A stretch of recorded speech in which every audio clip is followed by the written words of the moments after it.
Barter is a system of exchange by which goods or services are directly exchanged for other goods or services without using a medium of exchange, such as money. It is distinguishable from gift economies in that the reciprocal exchange is immediate and not delayed in time.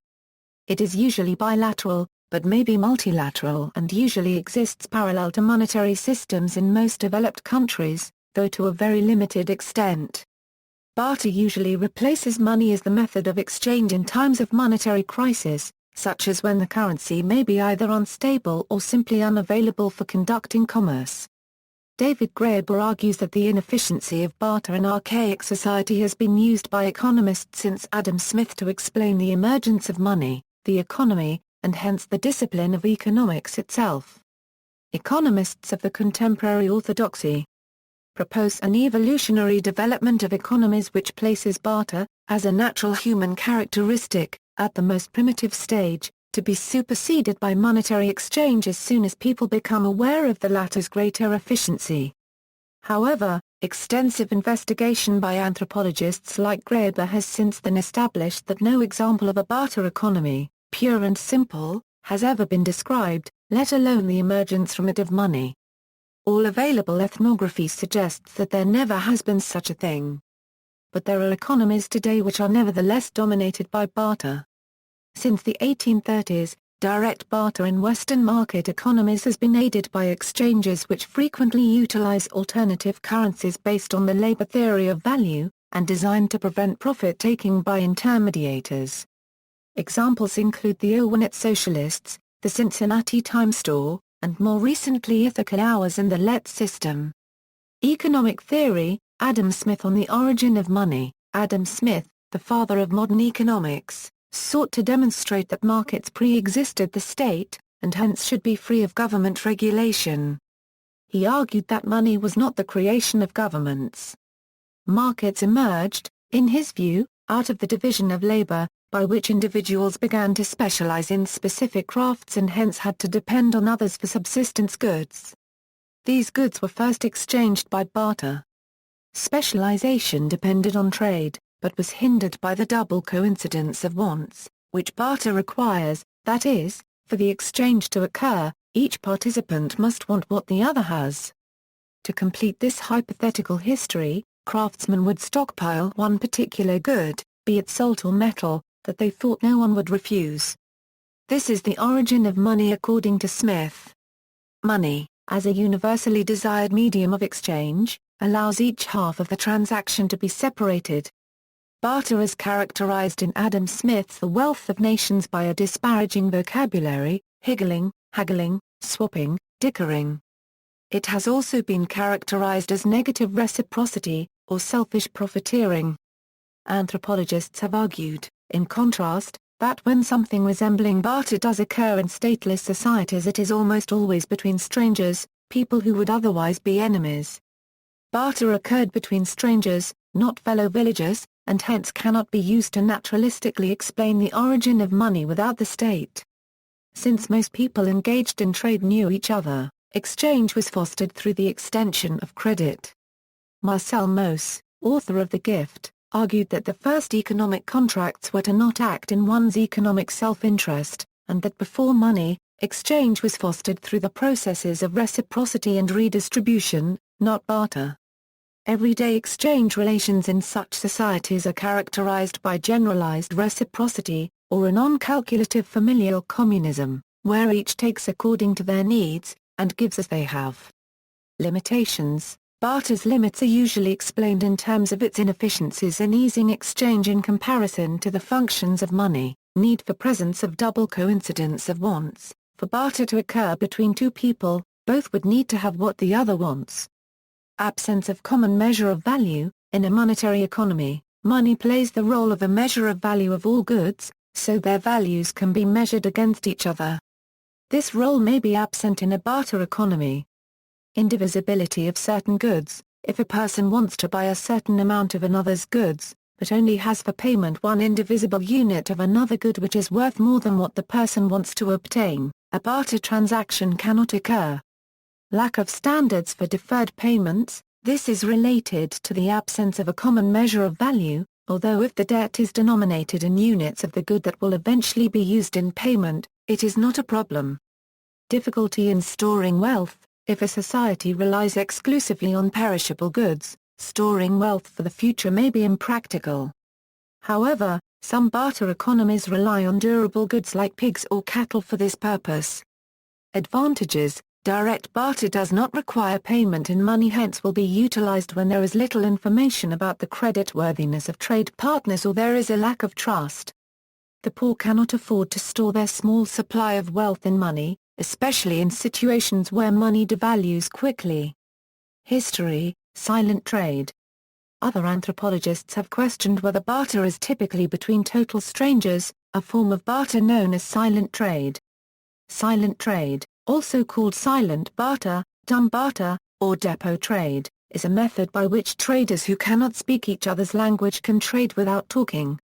However, Benjamin Orlov has shown that while barter occurs through silent trade, it also occurs in commercial markets as well. Because barter is a difficult way of conducting trade, it will occur only where there are strong institutional constraints on the use of money or where the barter symbolically denotes a special social relationship and is used in well-defined conditions. To sum up, multi-purpose money in markets is like lubrication for machines, necessary for the most efficient function, but not necessary for the existence of the market itself. In his analysis of barter between coastal and inland villages in the Trobriand Islands, Keith Hart highlighted the difference between highly ceremonial gift exchange between community leaders, and the barter that occurs between individual households. The haggling that takes place between strangers is possible because of the larger temporary political order established by the gift exchanges of leaders.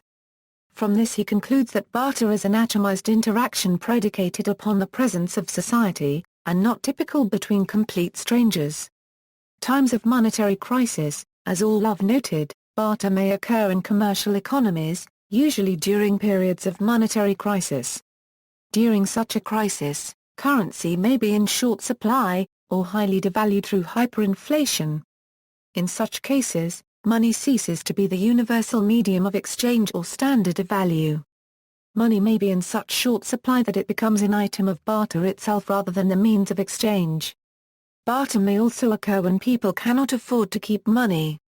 Exchanges.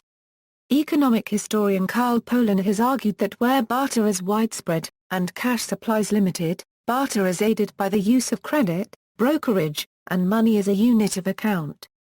All of these strategies are found in ancient economies including Ptolemaic Egypt. They are also the basis for more recent barter exchange systems.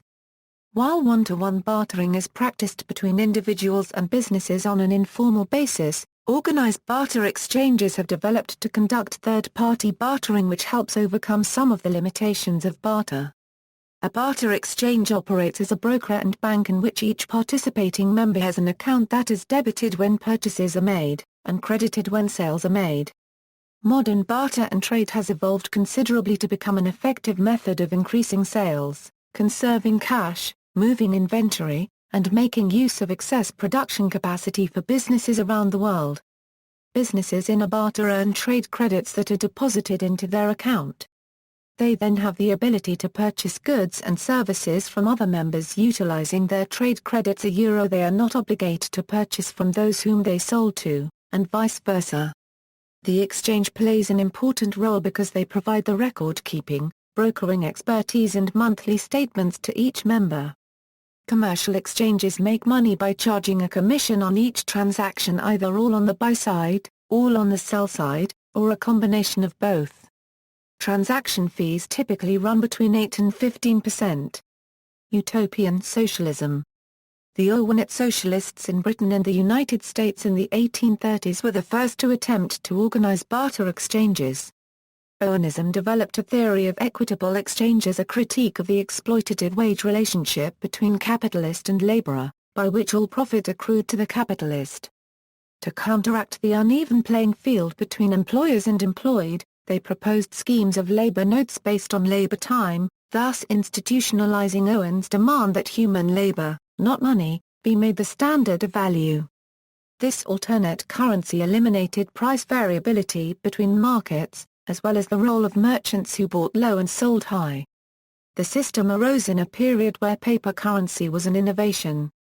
Paper currency was an IOU circulated by a bank. Both merchants and an unstable paper currency created difficulties for direct producers. An alternate currency, denominated in labor time, would prevent profit-taking by middlemen. All goods exchanged would be priced only in terms of the amount of labor that went into them as expressed in the maxim cost, the limit of price. It became the basis of exchanges in London, and in America, where the idea was implemented at the New Harmony communal settlement by Josiah Warren in 1826, and in his Cincinnati Times store in 1827. Warren ideas were adopted by other Owenites and currency reformers, even though the labor exchanges were relatively short-lived. In England, about 30 to 40 cooperative societies sent their surplus goods to an exchange bazaar for direct barter in London, which later adopted a similar labor note. The British Association for Promoting Cooperative Knowledge established an equitable labour exchange in 1830. This was expanded as the National Equitable Labour Exchange in 1832 on Gray's Inn Road in London. These efforts became the basis of the British cooperative movement of the 1840s. In 1848, the socialist and first self-designated anarchist Pierre-Joseph Proudhon postulated a system of time chits. In 1875, Karl Marx wrote of labor certificates in his critique of the Gotha program of a certificate from society that, the laborer has furnished such and such an amount of labor, which can be used to draw from the social stock of means of consumption as much as costs the same amount of labor. 20th century experiments. The first exchange system was the Swiss WIR Bank. It was founded in 1934 as a result of currency shortages after the stock market crash of 1929. WIR is both an abbreviation of Wirtschaftsring and the word for we in German, reminding participants that the economic circle is also a community. In Spain there is a growing number of exchange markets. These barter markets or swap meets work without money. Participants bring things they do not need and exchange them for the unwanted goods of another participant. Swapping among three parties often helps satisfy tastes when trying to get around the rule that money is not allowed. Michael Linton originated the term local exchange trading system in 1983 and for a time ran the Comox Valley Lit Systems in Courtenay, British Columbia. Let's networks use interest-free local credit so direct swaps do not need to be made. For instance, a member may earn credit by doing childcare for one person and spend it later on carpentry with another person in the same network. In Let's, unlike other local currencies, no scrip is issued, but rather transactions are recorded in a central location open to all members. As credit is issued by the network members, for the benefit of the members themselves, Let's are considered mutual credit systems. Modern developments. According to the International Reciprocal Trade Association, the industry trade body, more than 450,000 businesses transacted $10 billion globally in 2008 euro, and officials expect trade volume to grow by 15% in 2009. It is estimated that over 450,000 businesses in the United States were involved in barter exchange activities in 2010. There are approximately 400 commercial and corporate barter companies serving all parts of the world. There are many opportunities for entrepreneurs to start a barter exchange. Several major cities in the US and Canada do not currently have a local barter exchange. There are two industry groups in the United States, the National Association of Trade Exchanges and the International Reciprocal Trade Association. Both offer training and promote high ethical standards among their members. Moreover, each has created its own currency through which its member barter companies can trade. NATE's currency is known as the bank and IRTA's currency is called universal currency. In Canada, the largest barter exchange is TradeBank, founded in 1987.